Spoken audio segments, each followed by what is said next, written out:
Hello, everyone. Thank you so much for being with us today. I'm Sarah Alsager, the managing editor of the Soy Connection newsletter. And today's webinar highlights the summer issue of the Soy Connection newsletter, which focuses on healthy aging. So we're going to get started with just a few housekeeping items.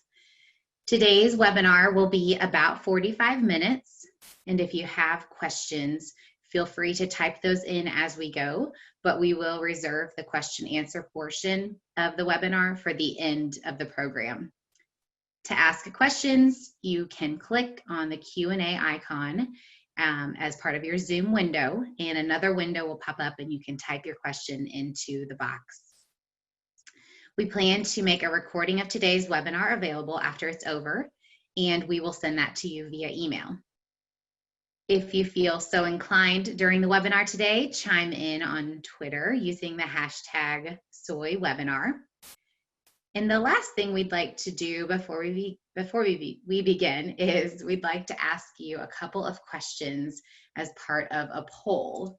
So I'm going to launch this poll on your screen, and if you could go ahead and answer the two questions that are on your screen, that would be great. The first question is, do you view soy and soy foods as a healthy nutritional choice? Yes, no, don't know. Question number 2, how likely are you to recommend soy foods to your patients, clients, or others you advise? Very likely, likely, neutral, somewhat likely. Not likely at all. So I'll give you just a couple of seconds to respond to those two poll questions.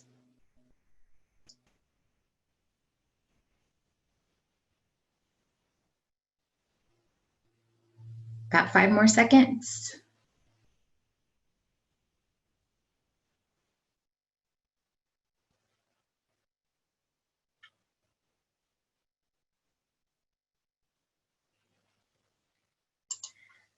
Okay, thank you, everyone. Appreciate that input. Now I'd like to introduce our speaker today, Talent Muka. Dr. Muka is the research group leader at the University of Bern's Institute of Social and Preventive Medicine. He received his PhD in epidemiology from the Department of Epidemiology at Erasmus University Medical Center in the Netherlands, after 2 research internships at the University of Harvard and Cambridge. He has more than 85 publications and integrates knowledge from different disciplines and approaches, including clinical epidemiology, systematic reviews and meta-analyses, nutrition, epigenetics, sex differences, reproductive health, cardiometabolic disease, and the pharmaceutical industry. Thank you, Dr. Muka, for being with us today. Thank you, Sarah, for the invitation. I'm very happy to be today. First, I'll try to share my screen and hopefully the right screen. So good morning, everybody. I hope first that every one of you is well and handling the COVID situation to its best. And I'm very happy today to share the current understanding we have so far on how adaptation to a healthy diet and lifestyle could not only increase longevity, but also extend the healthy years. So the average years of life, or of what you consider life expectancy at birth, have continuously increased in most countries over the last century, with actually no apparent plateau. In the last 50-60 years, there has been also an increase of around 20 years in life expectancy in Europe and also in US, and almost has been doubled in India and China. Several clinical and public health achievements during the last decades have been contributed to this increase in life expectancy. Vaccination, better hygiene, and treatments such as antibiotics have helped to reduce epidemic diseases and control infectious diseases. Also, during these last decades, we have learned how to develop safer workplaces, and over the span of the century, the infant mortality rate and also maternal mortality rate has declined by almost 90%. In all countries globally, however, we see a gender gap or a sex gap when it comes to life expectancy, with women living on average a longer life than men, that is estimated to be around 5 years.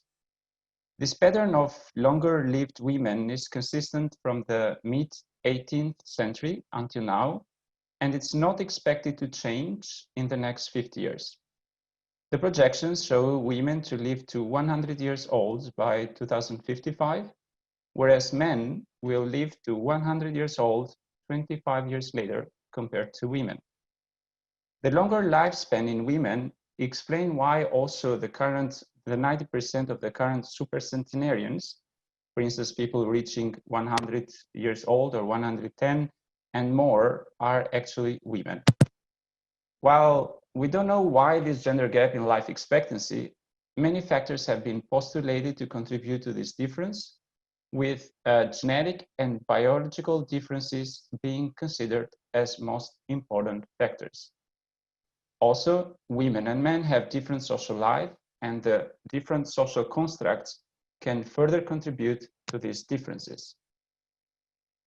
However, the success of the ongoing increases in life expectancy in both men and women may be limited in the future, because as we are getting older, we are also having more chronic diseases. It's not only important how long we live, but also what proportion of that life is spent on good health. This has important implications not only for individuals, but also for society. The higher the prevalence of chronic conditions, the higher the burden, the financial burden to individuals and also society. Therefore, whether additional years of life are also associated by years in good health has become a subject of high interest. Scientists in the Netherlands, by analyzing data from more than 9,000 participants of the Rotterdam study, which is a large prospective cohort study in Rotterdam, the Netherlands, found out that 9 out of 10 community-dwelling individuals aged 45 years and older will develop any NCD during their lifetime. So 90% of a person being 45 years or older. And a third of them will develop not just one NCD, but 2 or more NCDs during their lifetime. The risk of developing an NCD in this study increased steeply with age, ranging from 33.3%, for instance, in men between age 45 and age 65 years, up to 87.3% at the age of 85 years. The most frequent NCDs observed in this population were cancer, heart disease, followed by neurodegenerative diseases, chronic respiratory diseases, diabetes, and stroke, as you can see in different colors depicted in the figures. Interesting, though, is that the lifetime risk of developing any NCDs remains high, more than 90%, also when authors restricted the analysis to participants without 3 risk factors of smoking, hypertension, and overweight. However, the occurrence of NCDs would happen later in life for participants not having any of the 3 risk factors. So absence of smoking, hypertension, and overweight was associated with a 9-year delay in the age at onset of any of the NCDs. This benefit would actually be translated into 6 years of gain in the overall life expectancy for participants without these risk factors compared to those having the 3 risk factors. Participants aged 45 years and older without the 3 risk factors of smoking, hypertension, and overweight at baseline spend around 22% of their remaining lifetime with 1 or more NCDs, compared to 32% of their remaining life for participants with all of these 3 risk factors. Of course, it has been a long debate what makes us healthy, and I would focus this question to, for instance, what causes heart disease. And if you would ask a clinician, definitely would say probably a blocked artery or a structural damage of the heart. And then the next question would be, well, what is the reason why we are having the arteries blocked? Well, this is a complex question, and in the last 4 decades, much has been done to quantify the contributions of various factors to health. And actually, in this figure, you can see although the contribution of each factor differs by the setting, you can see that healthy behaviors such as physical activity, diet, and also sleep could contribute 50% of the variance of being healthy, with environment and genetics contributing 20% each. And what is surprisingly is that the access to care contributes only 10% of the overall variance of good health. Therefore, creating a healthy population requires greater action on these factors, not simply on treating ill health further downstream. However, if we see where we invest the most of the money, we invest them in healthcare, where when healthcare is contributing only 10% to life expectancy. And for instance, if we take the United States, is one of the wealthiest nations globally, but Americans have a shorter life expectancy compared with residents in other high-income countries. The US healthcare system has focused primarily on drug discoveries and disease treatment rather than prevention. And for a long time, researchers have alerted that health policies should move to emphasize reducing unhealthy lifestyle, since most of the chronic diseases can be prevented. But let's see what happens in Hong Kong and Japan, which are considered the countries with the highest life expectancy. So everybody would question what makes this country having a high life expectancy. Well, we know that the cornerstone of prevention of aging-related chronic disease is a healthy lifestyle, and particularly a healthy diet. Despite differences, almost all traditional Asian diets share a common eating pattern of vegetables, strong spices, rice and noodles, tofu and soy products, and seafood in coastal communities. So if you look at the Asian diet pyramid, we can easily observe that it includes foods that are consumed every day, such as leafy greens, legumes, vegetables, soy foods, all grains, herbs, and spices. Foods that are served twice a week, like fish or shellfish, and moderate portions of eggs, poultry, and healthy cooking oils. In general, in Asian diets, there is little consumption of red meats and sweets. Also, if we look at all Asian diet composition, we can easily see that an important component of this diet are the foods containing phytoestrogens. But what are phytoestrogens? Are natural compounds which are found in plants and plant-based foods. They have estrogen-like biological activity and may have organ-specific estrogenic and anti-estrogenic effects, depending on the circulating estrogen level and also on the target tissue. Foods that contain phytoestrogens include vegetables, fruits, some grains, legumes, with some of them listed in the slide. Due to the fear of potential negative health consequences that have been reported with hormone therapy use, such as increased risk of cardiovascular disease and breast cancer, increasing number of women also in the Western world use plant-based formulations, including phytoestrogens, to relieve menopausal symptoms. However, phytoestrogens are becoming more common in Western diet also for men, not just for women. And therefore, there is high interest to see what are actually the health benefit of phytoestrogens beyond menopausal symptoms and also women's health. But let's look at recent data from Denmark. Danish researchers investigated the effect of flavonoids, a type of phytoestrogens, on cardiovascular disease mortality and also on all-cause mortality. By using data from 56,000 participants with a follow-up of more than 23 years and with more than 14,000 deaths, they found a higher intake of flavonoids was strongly associated with lower risk of cardiovascular disease, but also all-cause mortality. What was interesting to see in this study is that this strong association with cardiovascular disease mortality and all-cause mortality plateaus at intakes of approximately 500 milligrams per day of flavonoids. So overall, the results highlight the beneficial impact of flavonoids and phytoestrogens also in non-Asian populations, and that recommendations to increase intakes of flavonoids-rich foods could lower the risk of cardiovascular disease and mortality.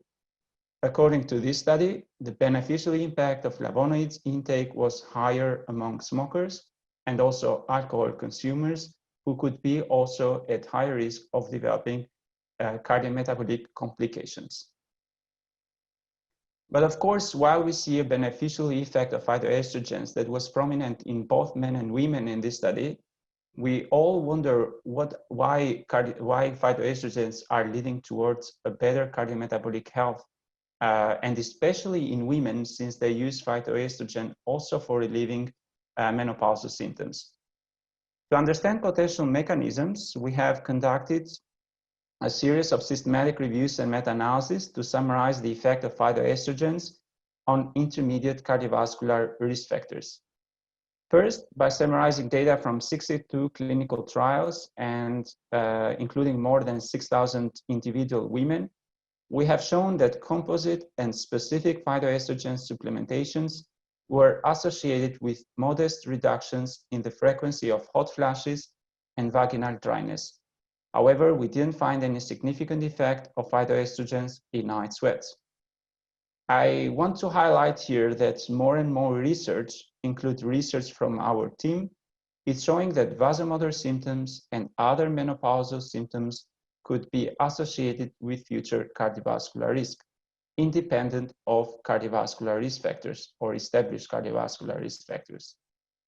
We know also that obesity, glucose metabolism, and type 2 diabetes are also major risk factors for cardiovascular disease with a higher burden in women.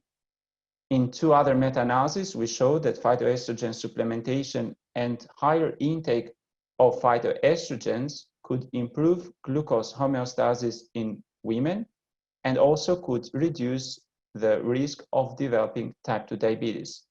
However, we did not find an effect of phytoestrogen supplementation on body composition in women. Furthermore, we performed another meta-analysis to investigate the impact of phytoestrogen supplementation on other intermediate cardiovascular risk factors in postmenopausal women, such as serum lipids, homocysteine, inflammatory markers, and also carotid intima media thickness. In this meta-analysis, we included 56 RCTs, so clinical trials in our analysis, with more than 4,000 individual postmenopausal women, and we found out that the potential beneficial effect of phytoestrogen on cardiovascular disease could also be mediated by the decreasing effect that phytoestrogens can have on serum lipids. Also, we found that phytoestrogen supplementation was associated with a decrease in serum intracellular adhesion molecule 1 and E-selectin. However, it was striking to see that in women with an increased risk of atherosclerosis, we found a modest but also a harmful effect on carotid intima media progression, thickness progression with the use of phytoestrogens.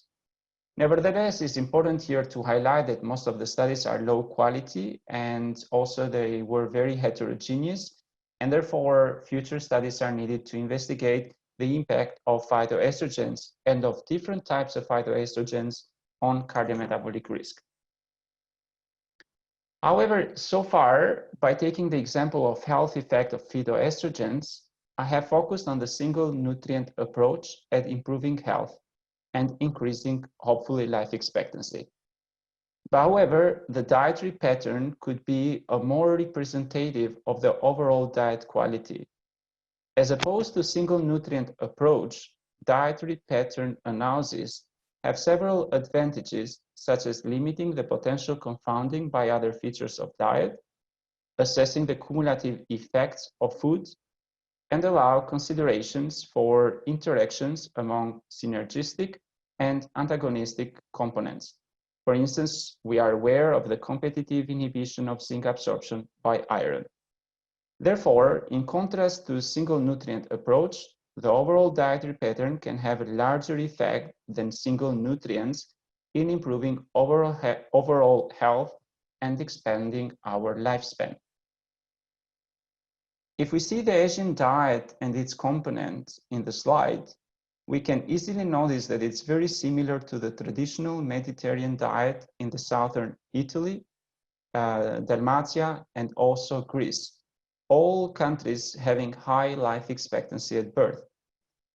Both diets include moderate consumption of cereal products, fish, legumes, and in Mediterranean diets, we see also higher intake of olive oils, vegetables, and in combination with little meat and wine. The main characteristic of both Asian and Mediterranean diet pattern is their plant food composition, with olive oil as the principal source of fat, especially for the Mediterranean diet.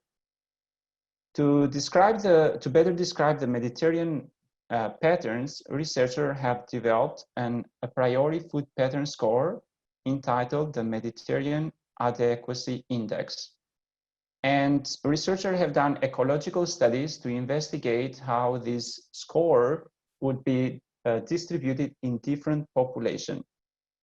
So a higher score would mean higher adherence to Mediterranean style, and lower score would mean higher adherence to Western diet, which includes cheese, meat, eggs, hard fat, and sweet products. By analyzing the data, they found that the countries with the highest Mediterranean Adequacy Index were the countries in Asia and also in Italy and also in Greece, and thus indicating that these dietary patterns are very highly correlated with each other and could be a potential factor contributing to higher life expectancy in these countries. Indeed, many studies have shown the beneficial effect of Mediterranean diet on mortality. Spanish researchers analyzed data from 29 prospective studies with more than 1.6 million participants and 220,000 cases of all-cause mortality to assess the association between a 2-point increment in Mediterranean diet adherence and the risk of all-cause mortality. They found that a 2-point increment in adherence to a Mediterranean diet was associated with 10% decreased risk of mortality. Also, researchers found here not a plateau effect, but the risk of all-cause mortality linearly decreased with an increase in adherence to the Mediterranean diet. Similarly, a global study from 29 studies of patients with established coronary heart disease showed that greater adherence to a Mediterranean dietary pattern was associated with a low risk of cardiovascular death, myocardial infarction, stroke, and all-cause death.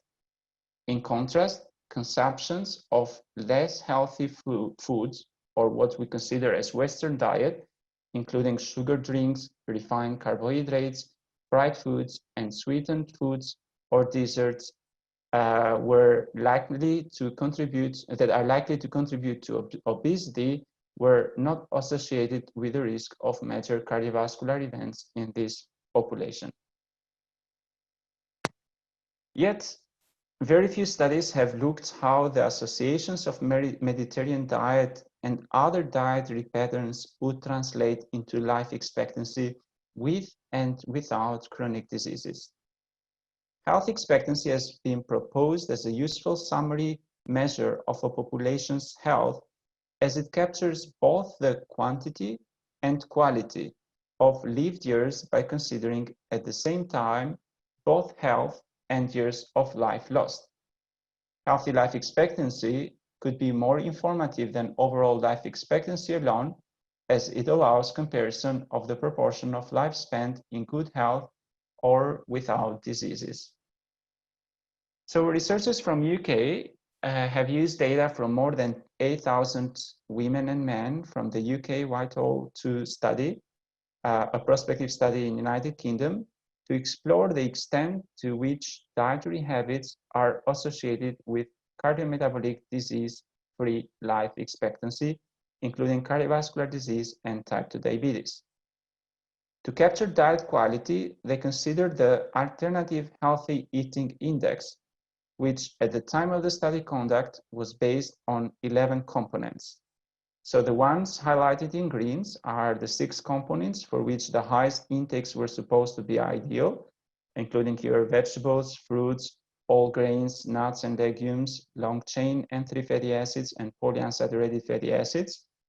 The components highlighted in orange in the slide is the one component for which only moderate intake was supposed to be ideal, and which is alcohol consumption, and the other 4 components for which avoidance or lowest intake were supposed to be ideal, so including sugar-sweetened drinks and fruit juice, red and processed meat, trans fat, and sodium.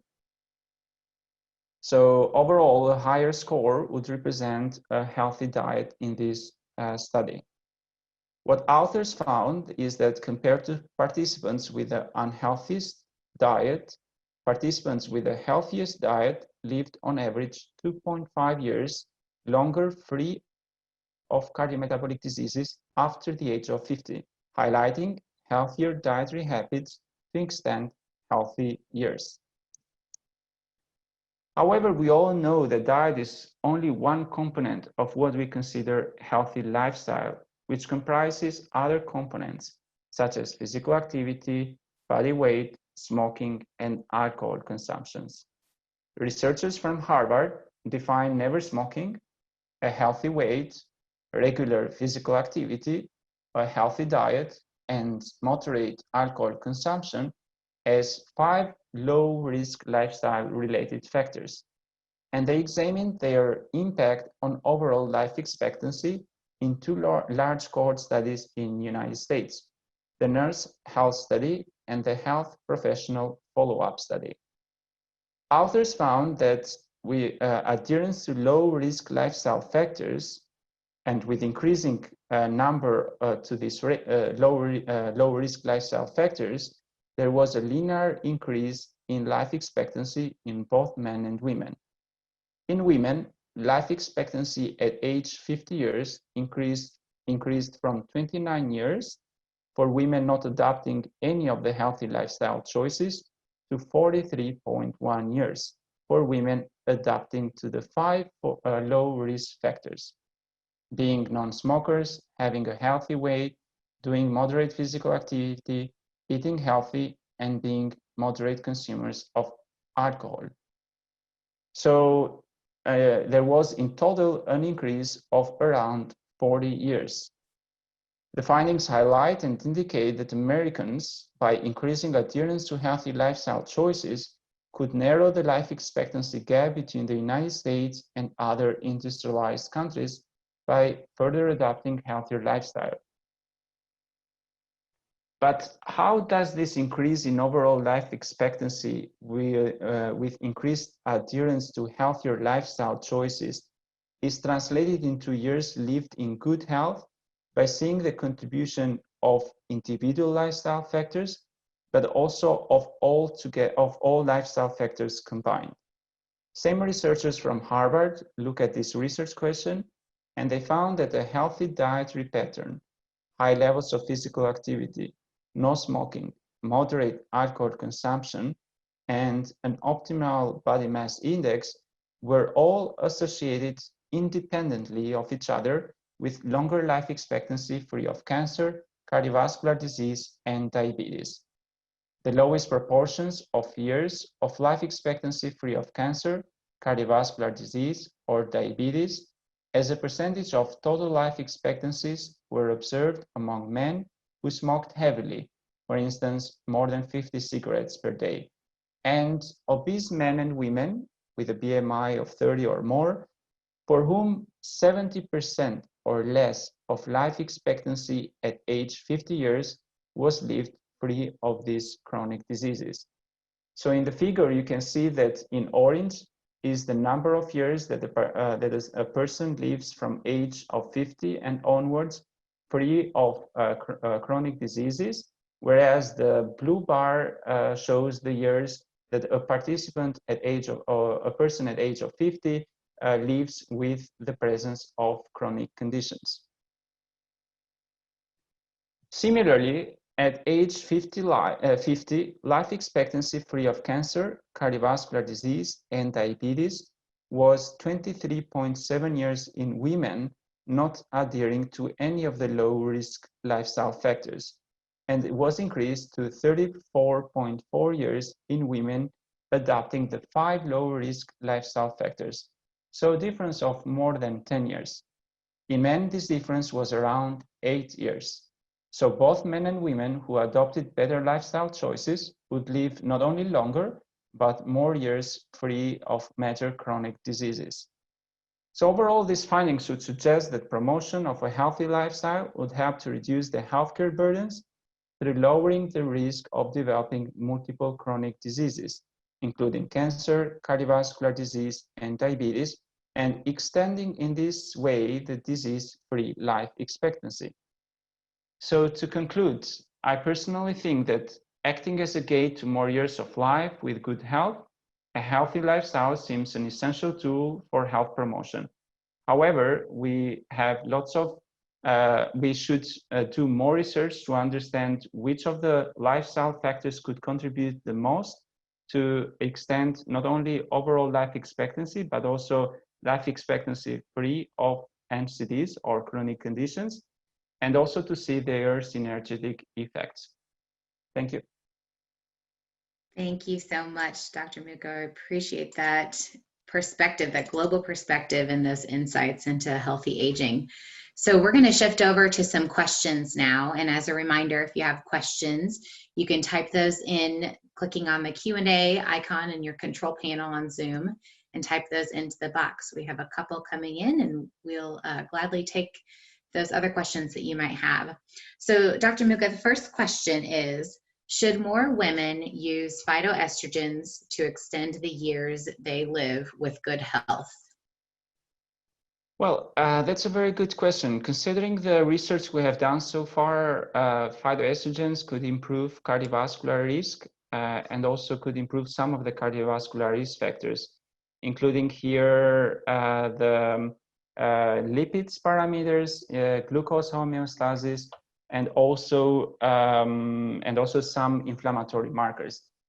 However, I think we still need more research to see which types of phytoestrogens could have the largest effect, and also to see how much we gain from in terms of life expectancy from increased intake of phytoestrogen. But what I could tell is that plant-based foods, which are an important source of phytoestrogens, are shown to have actually benefits on cardiovascular disease and also all-cause mortality, and therefore could be a strategy that we might consider to improve our overall life expectancy. Okay, thank you. All right, so here's a second question. With regard to Asian cultures and their longer life expectancy, do they also spend fewer years with chronic disease or negative events such as stroke? Well, I don't have that information when it comes to how the life expectancy is translated differently in Asian population and also in Western countries. And that's something that we should look at the data. However, we know that, for instance, cardiovascular disease is still the main cause of mortality globally. And that's one struggle that we have to improve overall life expectancy. Okay. What soy foods have the highest flavonoid content? I think that the flavonoids rich foods are fruits and beverages such as grapes, strawberries, cacao, black tea, and green tea. So these are dietary foods that are considered to be rich in flavonoids. Okay, thank you. All right, next question. Would a plant-based diet have similar beneficial effect in increasing life expectancy, especially on years spent without a disease? That's a very good question. Actually, a plant-based diet has been consistently shown to improve, to reduce the risk of all-cause mortality, to reduce the risk of cardiovascular disease, type 2 diabetes, and it has all the potentials to also decrease increase life expectancy without the presence of chronic conditions. To my knowledge, I don't have any information whether there is a study to investigate the association between plant-based diet and life expectancy with and without chronic diseases. And that's of high interest to see in the next months or years findings from different studies that can come up. Okay. All right. Is a variety of soy foods every day better than drinking soy milk every day or other convenient soy foods? Could you weigh in on that? I don't think there is any research to see whether whether taking any specific soy foods could better improve health, and that's something that future research should tackle and explore more, because also some of the findings are contradictory. For instance, what we noticed is that when we looked at phytoestrogen supplementation and menopausal symptoms, not all types of phytoestrogens were having beneficial effects on menopausal symptoms. For instance, we saw that black cohosh actually did not improve menopausal symptoms. And that's something that future research should explore more and understand what different sources of phytoestrogens how they could impact health, and which of those food sources could be of more beneficial. Okay.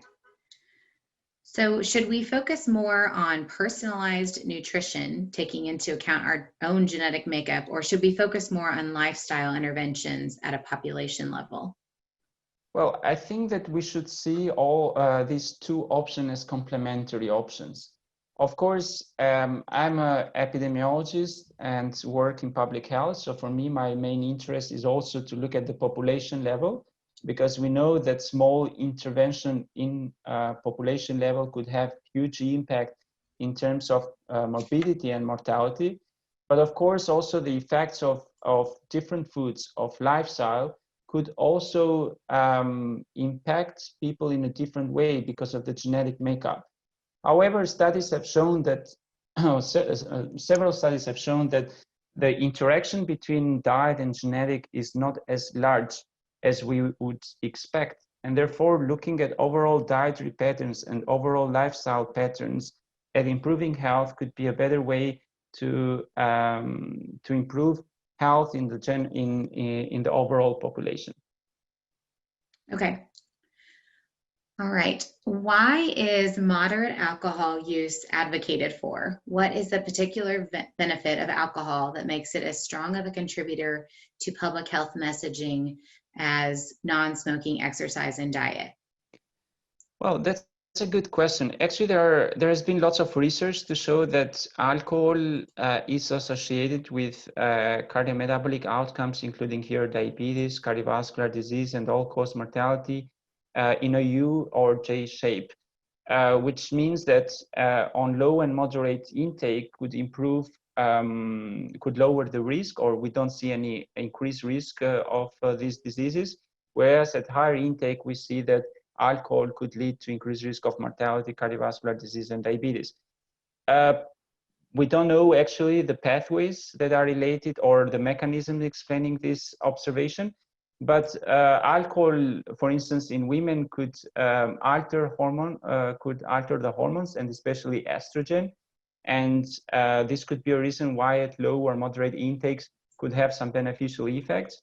But yet we don't have an answer to why we see this U or J shape with alcohol consumption. But research is consistently showing that low to moderate alcohol consumption could have beneficial or no risk or no increased risk of cardiovascular disease, type 2 diabetes, and all-cause mortality. But we see an increased risk of cancer, and that's something very important to take into account. Okay, I think we have time for one more question. And if we didn't get to your question, we will follow up after the webinar via email. Well, the last question here, Dr. Muka, is how does the U.S. compare to other countries when it comes to implementation of health education? Is more time spent educating children or people in that culture from a younger age about healthy choices? Well, I think that's a good question, and I think that's something that U.S. should consider as a strategy, not only U.S. but all countries, to improve health education when it comes to lifestyle choices, but also creating the right environment for for children, young adults, but also for the older population to adhere to better diet, to higher physical activity, and to other healthy behavior. But it's very important that this starts from the lower education with having maybe specific subjects to improve education with regard to healthy lifestyle choices. All right, thank you so much. Well, we are coming to the end of our webinar. We want to thank all of you for attending today and being a great webinar audience. Dr. Muka, do you have any final thoughts that you want to share? Well, first of all, thank you thank you very much for the invitation. I think that in general, we should focus more at healthy lifestyle patterns as they interact with each other, and could have more larger effect on improving health as focusing at a single lifestyle or single nutrient approach. But overall, however, also it's very important to understand the single components, how we interact within a lifestyle choice. Terrific. So if you want to learn more about this topic, we do have the issue of the Soy Connection newsletter about healthy aging. And if you also would like to connect with us online on Facebook, Instagram, and Twitter, we have Soy Connection platforms on which we regularly share resources, research-based information, recipes, and tips about soy foods to relay the benefits of this high-quality plant protein. We will be hosting another Soy Connection webinar upon the release of our fall issue, which is about FODMAPs and the low FODMAP diet. We'll share that date and the time of that webinar with you soon and hope that you can join us. Immediately following the end of our webinar, when the Zoom window closes, you'll be invited to take a survey about today's event, and we really appreciate and encourage you to complete this 3-minute survey so that we can use your feedback to continue to provide you with worthwhile and relevant content. And that concludes today's webinar. Thanks again for joining us. Have a great day.